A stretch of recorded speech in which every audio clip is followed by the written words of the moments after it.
welcome to the House of ZK Radio, which is a focused podcast and media channel exploring everything ZK, zero knowledge.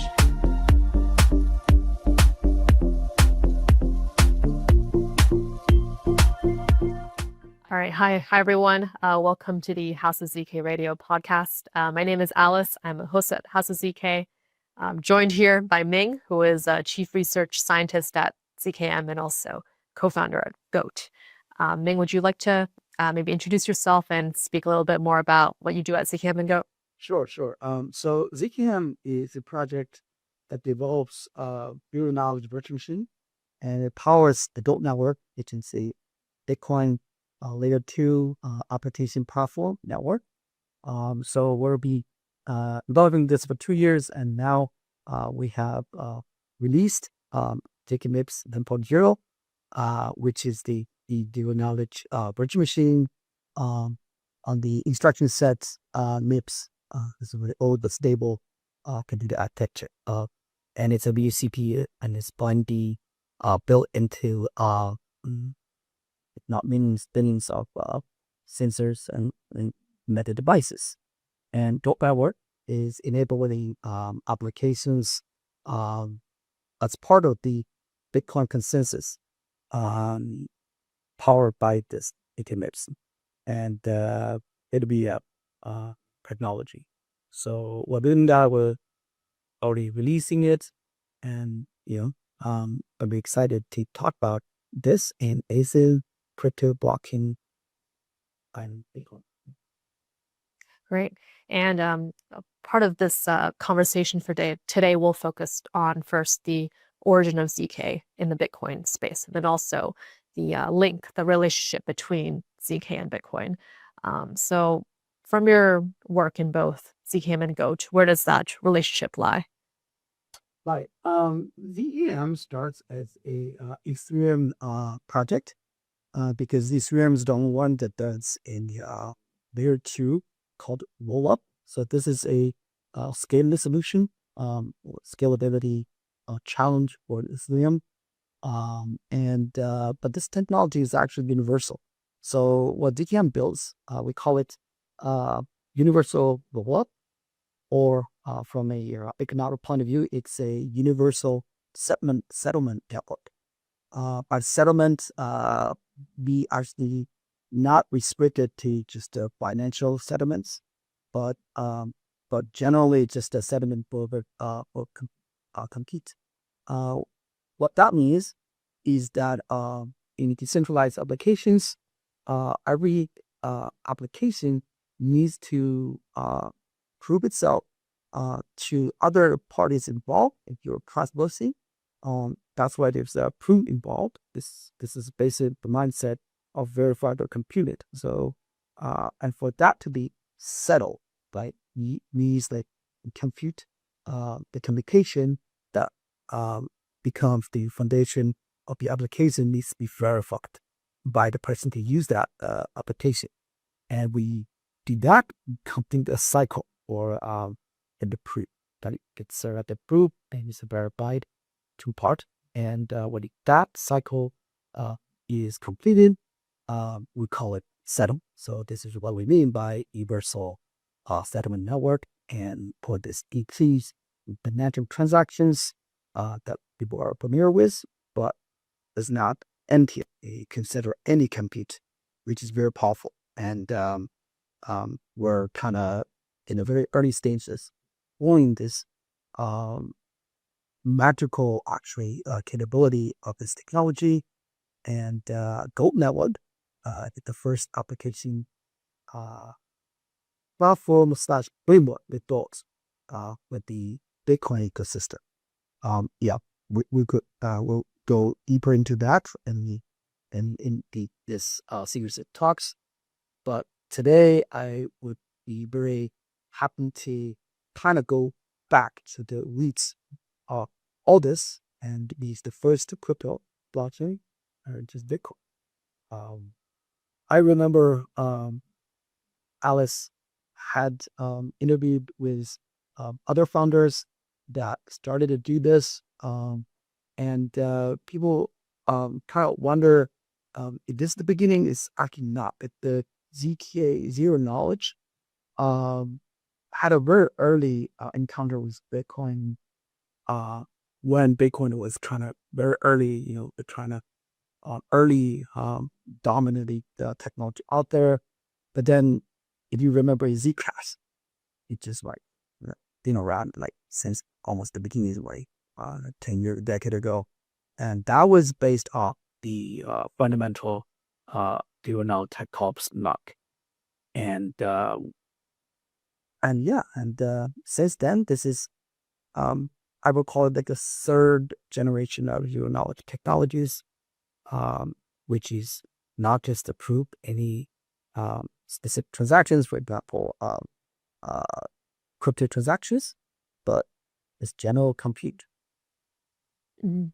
And just on that, relating to the roots of where ZK first got involved in Bitcoin, I remember when Satoshi had an early interest as well. However, he was at that time concerned about how ZK can be used with the double spending problem. And then came Zcash, and now we have a lot of other projects using BitVM2 to try to extend the programmability of Bitcoin. And there's many projects that are under the BitVM Alliance. And even with Goat is also using BitVM as well. I'm just curious to hear some of your thoughts on how was the evolution of the purpose or the motivation for using ZK in Bitcoin, whether it first be for scalability purposes, like what ZK was originally used within Ethereum, let's say ZK-based rollups, or even just on the programmability aspect, extending to any sort of general computation. How did this evolve over time? Yes. So we kind of know that Satoshi had taken an early interest in giving out proof. But around that time, knowledge, knowledge in cryptography had been invented in the 80s. So it's been around for a while, but actually not developed to the point that's it's practical to use in crypto projects.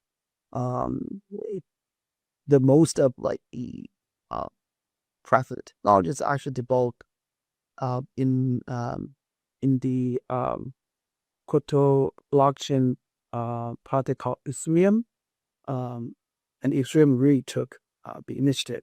So yeah, so you can see back then it's not very realistic for Satoshi to adopt it, and for related reasons, Satoshi had to kind of sabotage the Bitcoin security engine for security, which inadvertently kind of also create a lot of problems for zero knowledge virtual machine to work in the on the Bitcoin network. So that's why we kind of um, you know put a lot of efforts to kind of work it around. That's hence the VM movement initiative, and um, and that is the very recent development. Ethereum started against the ZK revolution to really push it on the early times, which is call it like 1.0 first generation, and the second generation is these circuits that people can actually develop or other kind of I would call it universal because it's they're limited, but people can kind of prove the kind of compute they wanted and design these um, you call like zero knowledge proof circuits. Is there counterparts to digital circuits, electronic circuits, electric circuits, but they're arithmetic circuits. Is it polynomials like it's math? But it's still very hard. You have to learn, uh, these difficult math behind this cryptographic protocols. The third generation, which Ethereum really in the Ethereum ecosystem, that really pioneered the zero knowledge virtual machine, which you can prove the whole node and all the computation, and it's easier like minis byte structures. And recently, it's becoming practical to even do it in a real-time way, which is through a Ethereum block in 12 seconds or less, which is simply the kind of milestone, critical threshold to cross over that even the Ethereum mainnet can adopt it in a very seamless way. So that's a lot of progress that we've seen that is built a lot of efforts and sweat and resources put in.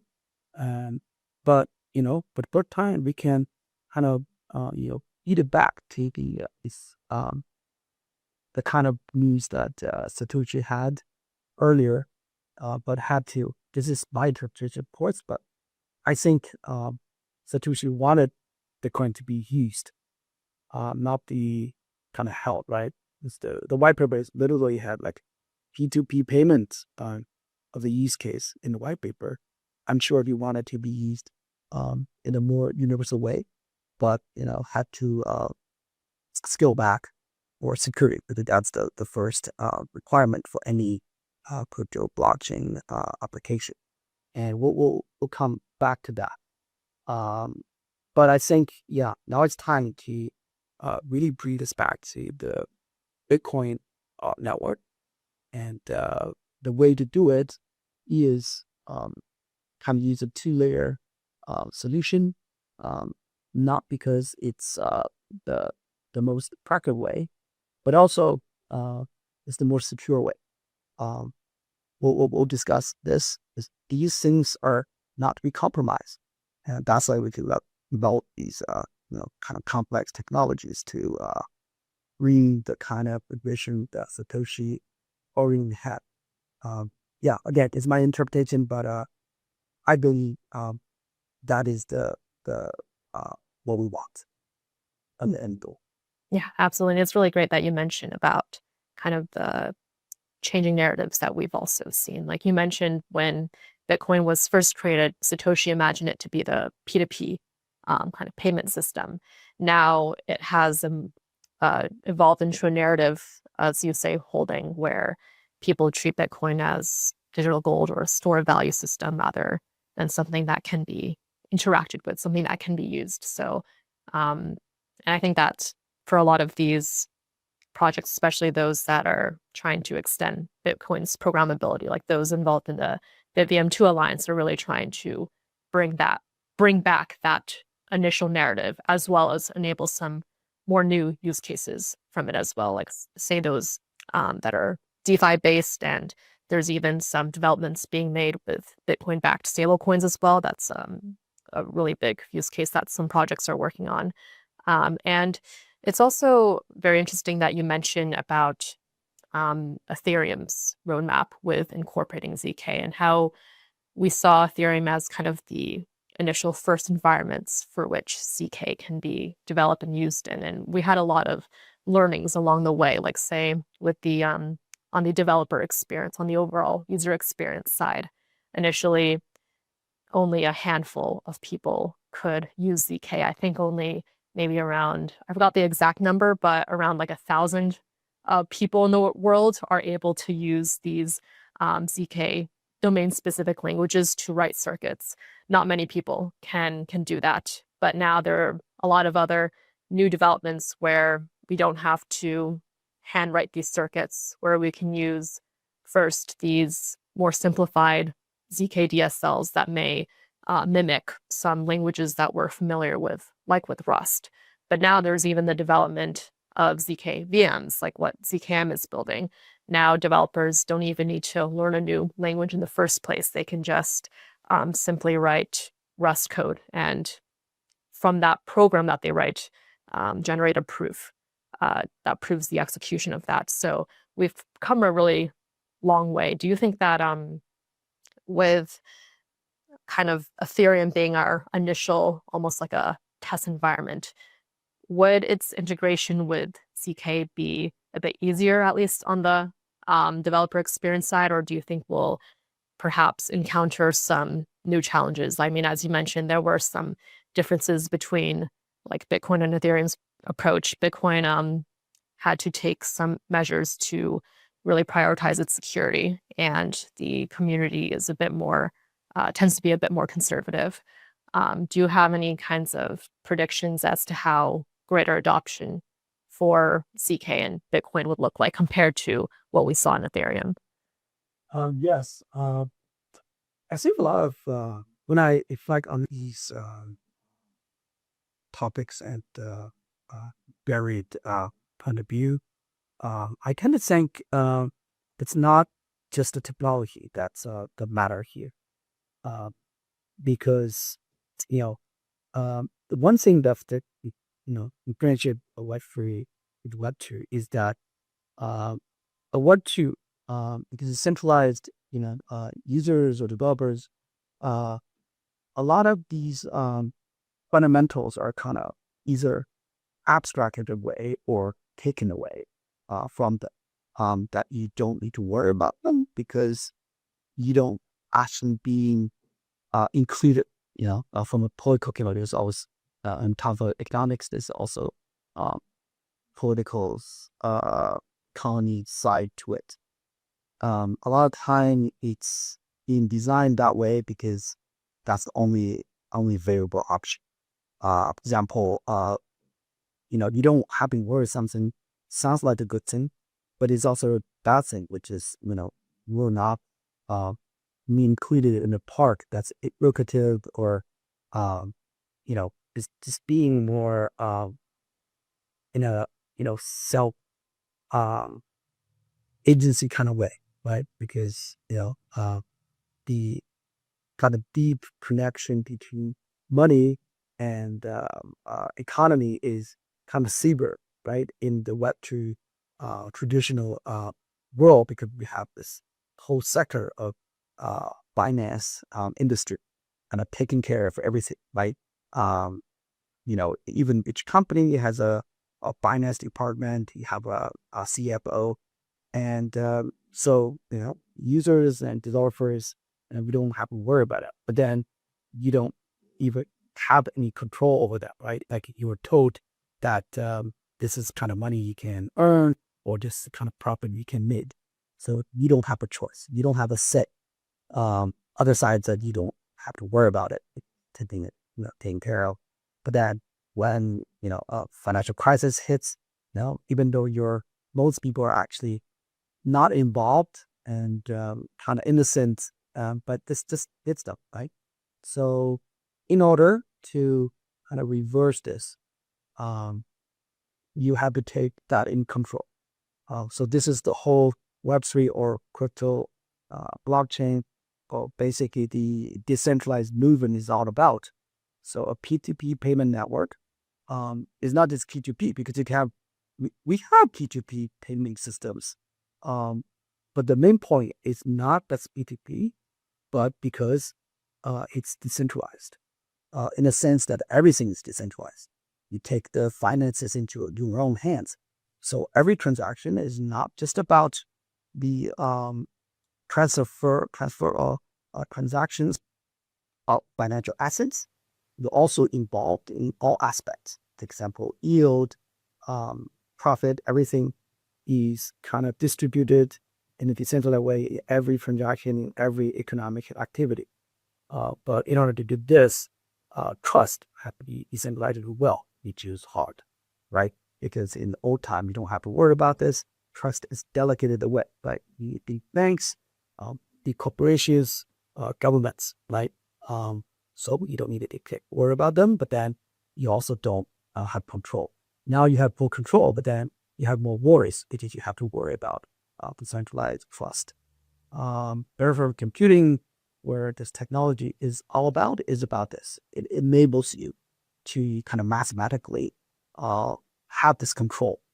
And in a very decentralized, it's distributed way. So every transaction is independent in a way that it has full control of every aspect of the financial activities involved in whatever they're doing at the app or simply in action, everything. And you can probably even find more financial values or simply broader universal sense of value that's not available to you because it's centralized. The control is taken away. when you have that control, you actually can dig or find or generate more values or non-traditional values that's not available to you or taken away from you in the centralized world. So that's why we're doing it. That's why, all this math, all these things are necessary, right? Why do we go around to do all this actual work? What have we gained, right? And you think, oh, because you can earn some Bitcoin or some other crypto. No, that's, yeah, part of it, but it's actually like the iceberg or dark matter that 99% that these technology or the whole decentralized movement can bring, 99% about it is yet to be discovered. We know they're there. That's what I call it dark matter, dark energy, or the iceberg that below the sea surface. So I'm very excited that this point is kind of lost. Is all the big talks about Bitcoin becoming zero currency. Yeah, that's only 1% or even less. I think that's more important than the actual technology itself, and also gives you a reason to know why these technologies are important, why they're absolutely needed, why it's not option. Yes, I think about Web3 developers would like to kind of think it's necessary to cut corners of the kind of hybrid approach, because you always need the efficiency, right? If the app is slow, if the app is not in capacity, then people will not use it. So they will cut corners, and I think of certain visions that we had or Satoshi had initially, it can't be any compromise. You need to have a verifiable computing to be really decentralized. Also remember, decentralization needs to be universal, it needs to be thorough. So you can't just have one property that decentralized. Most likely, for example, just the crypto side, right? I'll give you an example. For example, DAO, right? DAO, Decentralized Autonomous Organization. It's actually not decentralized at all, because they only decentralized one property, which is they added this thing called the crypto, where every other property, every other aspect, every other characteristic of DAO, the decentralization, is decentralized. You have a border that's ionics and individuals. So from centralized, that decentralized point of view, it's not decentralized, it's decentralized. So add a crypto and call it decentralized is kind of misleading, because that's one of many factors and many characteristics of a DAO. The need to bring universal decentralized properties into the application instead of just one dimension, the cryptocurrency. This is absolutely a necessity for being able to develop the kind of value system that potentially are worth much more than you just decentralized one dimension, that is the cryptocurrency. And this is very important for the kind of end goal that we wished for, Satoshi wished for in the beginning for Bitcoin, Ethereum. After like a decade into the cryptocurrency revolution, we still feel Web3, right? That's kind of new word for the world of Bitcoin, Ethereum, and the blockchain movement. It still feels a bit lacking, and the reason is because traditional applications, they kind of be all out, right? They do all kinds of applications and use cases, and in Web3, because you only decentralized crypto part, this one-dimensional property, you're kind of lacking in every other aspect. And anything that you bring to this world is still centralized, and stick cryptocurrency into this picture is not enough. That's why Web3 feels so lacking. That's why the kind of impact that we wished for in the beginning hasn't materialized yet. So that's why we want to build this universal verifiable computing to bring universal full decentralization to all kinds or even infinite decentralizing the properties that involved in every aspect of your application. And that brings back the kind of economics to consider in this big picture. That being said, of course, we need to be practical because all this needs compute, needs energy, and efficiency. That's why technologies are being carefully chosen, and also stages are implemented. We can't get there like overnight. That's why it's taken so long for zero knowledge virtual machine, zero knowledge technology to be ready. And of course, Ethereum is leading the way, but I think it's a necessity. It's a necessity to bring that back to Bitcoin as well, because like I said, it's not just the thing of one technology or one blockchain. It's universally needed, because if we don't do that, the limitation of Web3, including Bitcoin, will always be there.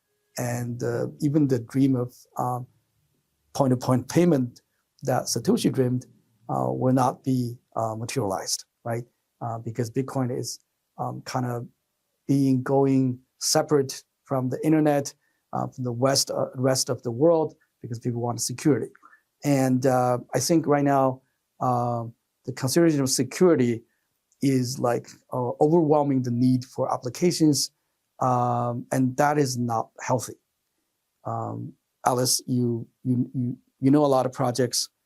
This might be on people's mind, like a universal kind of worry for many projects. Yeah, absolutely. And on one of your points about materializing this impact, enabling for this idea of full, true decentralization, in terms of enabling towards that and having more people adopt this kind of vision of having decentralized trust.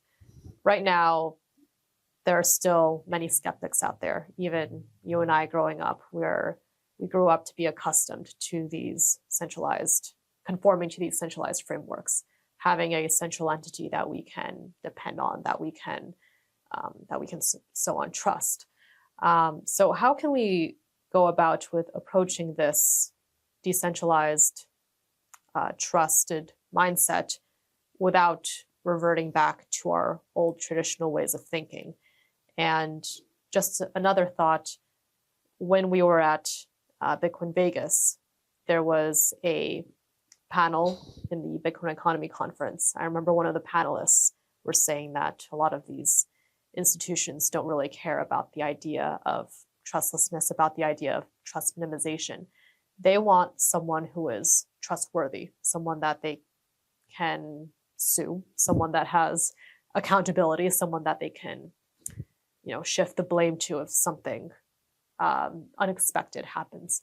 So how can we go about with having a greater adoption towards this decentralized, trusted decentralized mindset when we have all of these other kinds of caveats and considerations, especially from those who are out of the industry? Yes. So I think people kind of expect that technology is hidden, right? That users don't even actually to know that the technology is there. This is called the abstraction layer, and if you don't do that well, that people needs to, for example, they need to. It's being like every product manager's kind of like a rule of way to do things correctly is that if your users had to really try to find that menu to learn how your machine or anything, it's a failure. It's a product failure. They want just to work seamlessly. But I think for revolutionary technology like Bitcoin or blockchain, this is like a short-sighted view, because if you remember Steve Jobs at the onset of the digital, computer revolution, he said the users actually don't know what they want. You have to build something for them to actually come to you to kind of adopt a new way of thinking.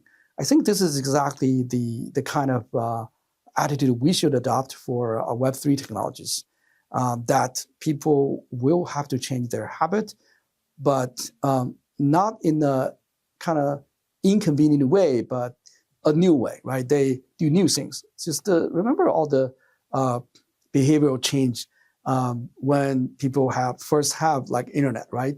It's so nice that you can call anybody when you have a phone, and then with internet, you can just search up any knowledge, anytime. And with mobile devices, you can even do like, own video casting, anytime and anywhere. So those are like behavioral changes that brought by the truly revolutionary technologies.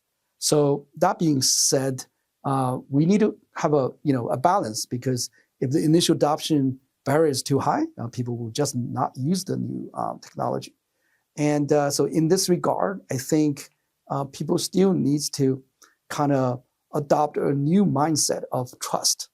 So a lot of things in the new decentralized trust world, we have to kind of educate the user that they have to sort of shift, sometimes even abandoning the old way of thinking trust. For example, accountability, if we need someone else, a centralized entity or centralized authority to determine those things, right? Someone to sue, someone to punish.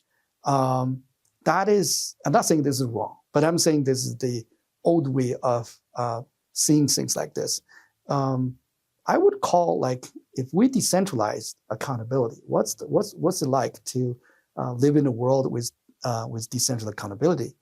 I mean, accountability meaning that people are at the end of interaction, and they need to be also the end, receiving the end of incentives, being a positive incentive or negative incentive. So accountability is the way that to guarantee both positive and negative incentives, or we can think about it like a function of incentives, which is not easy to do in the traditional world. That's why it's so rigid. We can have a very flexible, programmable accountability, and being able to kind of decentralize it, right? That we can pinpoint the accountable part, just as part of the accountable incentive mechanism or protocol that's coming so natural with every decentralized application, every decentralized protocol. And that is the power of it. It's actually more powerful, more pinpointed, kind of like more effective. I'm really sorry. Spams. Okay. More accountable, pinpointed, more effective accountability than centralized accountability. So, but it's a different way of seeing them. It's programmable, it's more flexible, it's more effective. So, but of course, users need to recognize of these new characteristics of these traditional concepts, but we need to implement them solidly. That's why we need the technology, the compute, which is verifiable compute. And when that is the foundation, the backbone of your application, you will have decentralized accountability instead of this rigid, blunt mechanism of accountability, like a place to sue, someone to punish, or someone you can just corner. You can corner to argue or corner to, traditional ways of accountability. So yeah, and expect a world that's more meaningful. And that's why we develop these technologies to enable these new paradigms of decentralized application.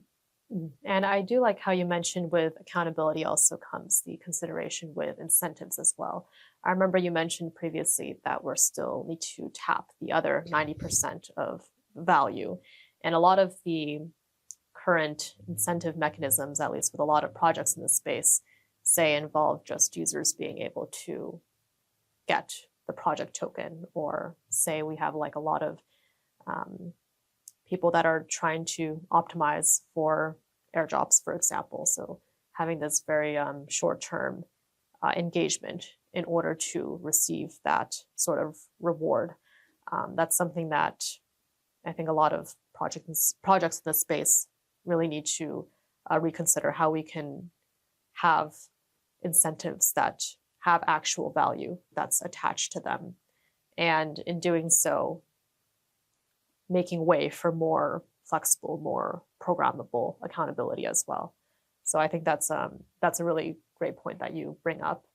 And on the point of enforcing these mindsets, I'm very curious to hear about your thoughts on how any members in the audience, say, if you're an active holder, or if you don't hold any Bitcoin at all, or maybe you bought Bitcoin 10 years ago and you've really just stored it in the last decade, how those people should approach the Bitcoin mindset. We mentioned before that the traditional mentality is to just hold. But what sort of mindsets should members of this audience really embrace when it comes to Bitcoin? Yeah, let's go back to what is economics, right? And economics is about human behavior, and it's about human interactions, human involvement with each other, and incentives are just a very realized way of people's behavior, right? And it's dependable, and it's a kind of pattern of behavior that's that people can rely upon, and you can use that. You can program that, and that's powerful, like as an incentive, as a drive. So incentives are kind of like a drives for economics. This is true for Web 2, Web 3, for all human economic activities since dawn of civilization. So considering that, a vibrant application use cases, in every economic system, because decentralized economic systems are the same as Web 2, like centralized system. They all need incentives, but they're different in ways of control them, or distribute them, or collect them, or just program them, different way. Decentralized, it's more spontaneous. There's no central, more fair, no central entity to kind of just take a lot of cuts, or just basically someone being able to divert, sort of like a river. Someone can divert most of the river and then kind of distribute them on their own. That's a centralized system, and you can think of these waters, these kind of dams as reservoir of incentives. So saying all that is just to say you need a lot of activities. So the mindset of holding, that you need this Bitcoin to be digital gold. We have gold, right? And but nowadays, gold is not the active ingredient. It's there as a guarantee, but it's not actively involved in day-to-day activities in today's economy. There's a reason for that, because for incentives to be programmable, even centralized system, they have vehicles, they have devices, all kinds of financial loans,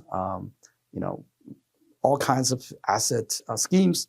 Those are needed for a vibrant, complicated economic system we have today.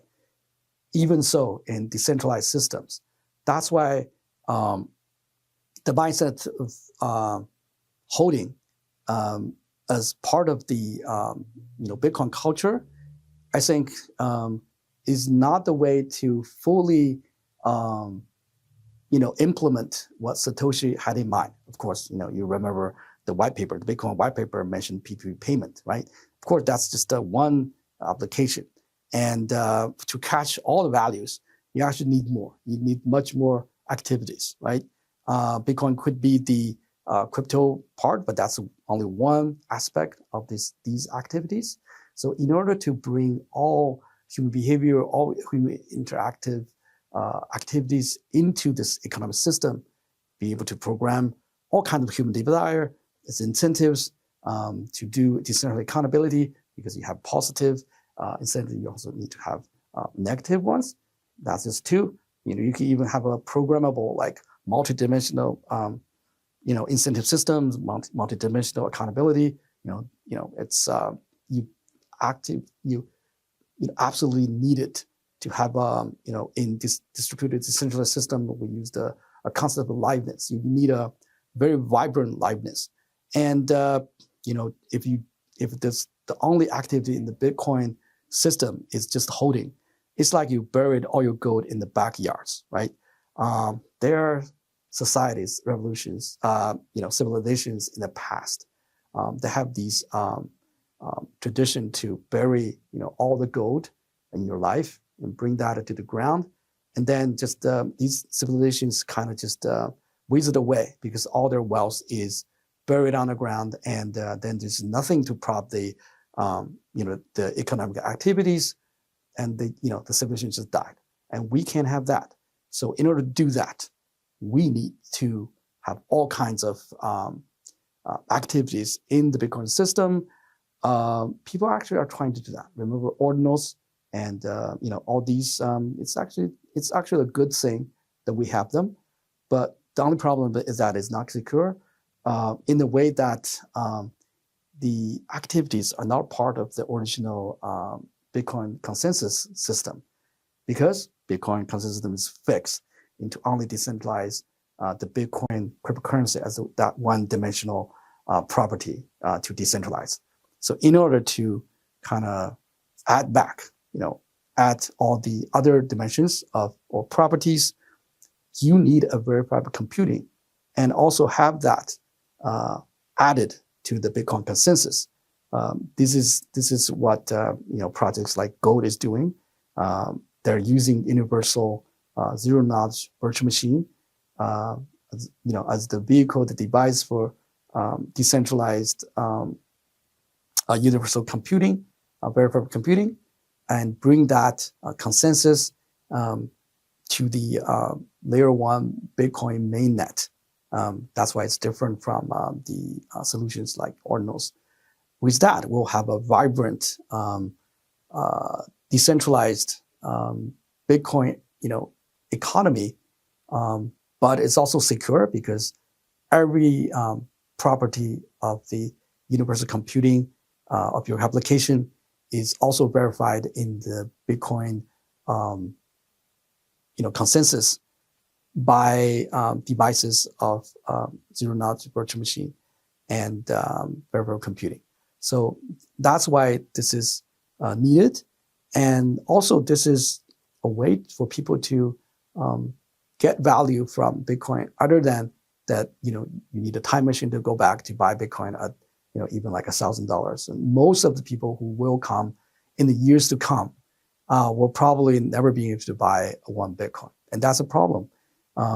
That's a problem similar to the example I used before for civilizations that value the accumulation of wealth, but not the active economy that's utilizing that wealth, right? So we need a way to build generational wealth, right? The newcomers needs to extract values from the Bitcoin systems as well.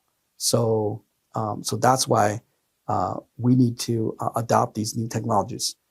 We can't be stagnant even in the Bitcoin system. It can be digital gold, but as Satoshi original envisioned, that can only be part of it. You can't just have wealth buried away and hope this is a system that can grow. And are there any other kinds of newly emerging use cases or activities, the concept of activities that you mentioned before, that you see are very promising, or that may provide alternate ways of this digital gold narrative, or traditional use cases of Bitcoin just being there for generational wealth, for store of value system, for banking the unbanked?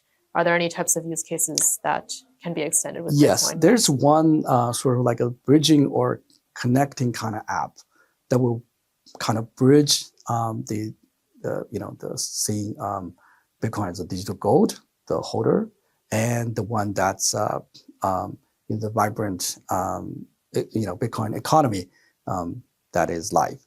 So, which is to sort of generate yield from the digital gold part of the Bitcoin narrative. So for a lot of Bitcoin holders, the problem of gold is that if you bury your gold in your backyard, right, you don't get any yield, right? Like it's not like a bank savings account, right? Yeah, you saved it, but it's not a saving account that can generate yield. So this is actually a problem for a lot of people because they need to pay bills. They need to pay a lot of cost. For example, miners, they really don't want to sell. So a good way for this is for the vibrant economics that's running all kinds of applications. I won't favor one or the other, and there are ones that we can't even imagine, to pay something for that security, right? So security has a cost, and Bitcoin can use the wealth that's accumulated to kind of pay for the security of the economy. Decentralized economy needs security, of course. And then, these two worlds can have a healthy relationship that can keep Bitcoin going forward and have a sustainable growth. Yes, I very much agree with that kind of diverging into that mindset where it's not just kind of like a fixed value, fixed amount that these holders can have, but instead framing towards an entire economy that has sustainable growth. Right. So the generational narrative is that the older generation still needs to find a way to transfer the wealth to the next generation. Right. Because, even if you're a retiree, right, you still need young people, the new generation to work. Otherwise, your wealth will just mean nothing, right? The gold itself won't do anything. You still need people to work for all all the work that's needed for the older generation, and that's the same kind of mindset that there need to be a way to bridging those two these two worlds. Otherwise, if Bitcoin reaches, I don't know, like trillions of dollars for one Bitcoin, what's the point, right? If no one can, walk you, no one can help you, do whatever that's needed for life, that wealth means nothing. So, yeah, I think there needs to be a transfer mechanism, and it's better to be fair. I think a decentralized economy is the best way for that. Mm-hmm. And with the yield generation use case that you mentioned, that's also, in a way, decentralizing or democratizing the ability to do that to kind of any individual, correct? Not just, say, for those people who hold a lot of Bitcoin, or for those who have, for, say, older generations who have already been involved for some time and who have been in this space. But this can also be for people who say just started or just recently bought some Bitcoin, new holders as well. Yes. So a financial system needs all kinds of products. It can't be just gold and then nothing, right? So the financial establishment actually already created all kinds of assets with different risk profiles, and these can fill all the needs of economic activities, right? Your level of endurance of risk is always a kind of foundational consideration for to build a financial service industry. And so Bitcoin, in addition, I would say instead, but in addition to being seen just digital gold, can be like an anchor for building these different financial risk profiles, categories, and then being able to be designed into different offerings of assets and to suit all kinds of economic needs. So I think that way we can even decentralize, for example, like Wall Street. Because right now, if you just have Bitcoin itself as a secure, decentralized asset or something as a token of decentralization, all others are centralized. Eventually, Bitcoin will lose its characteristics of decentralization. It will just become alternative assets. And the point of decentralization is actually not important, which is bad, which probably in the end, it will lose its, when the younger generation or the future generation kind of feel like Bitcoin is just alternative assets, it will feel irrelevant, and eventually Bitcoin will probably lose its value. So that's why, decentralization is so important. And decentralization beyond just the cryptocurrency or financial assets dimension is also super important. Yeah. And making it more flexible and modular in a sense, where you mentioned can accommodate for different risk profiles, can accommodate for different types of assets, rather than being seen as just an alternative digitized asset. Exactly. Yeah, you can do these, the digital assets without blockchain, right, and without decentralization. But if Bitcoin become like that, then it will actually lose its value. It loses relevance. Mm-hmm. Especially loses its relevance to the future generation. That's a problem. Yeah, absolutely.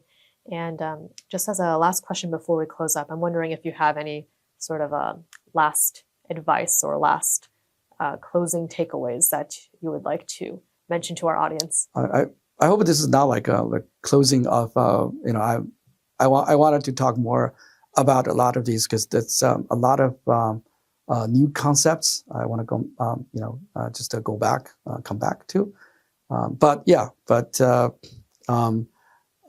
I think we cannot abandon decentralization, and decentralization is not an abstract thought; it's the foundation of Web3, and also we need to kind of take consideration that decentralization is not an abstract concept. If you say decentralization, you have to ask decentralize what, right? It's the property that needs to be decentralized. It's just not like an empty word. Mm-hmm. Right. There is value to the word decentralization. Exactly. It's not just a sort of default that everyone assumes. But now, as you mentioned, there's different ways where you can tailor different properties, certain properties to have decentralization. It's also just don't equal decentralization with cryptocurrency.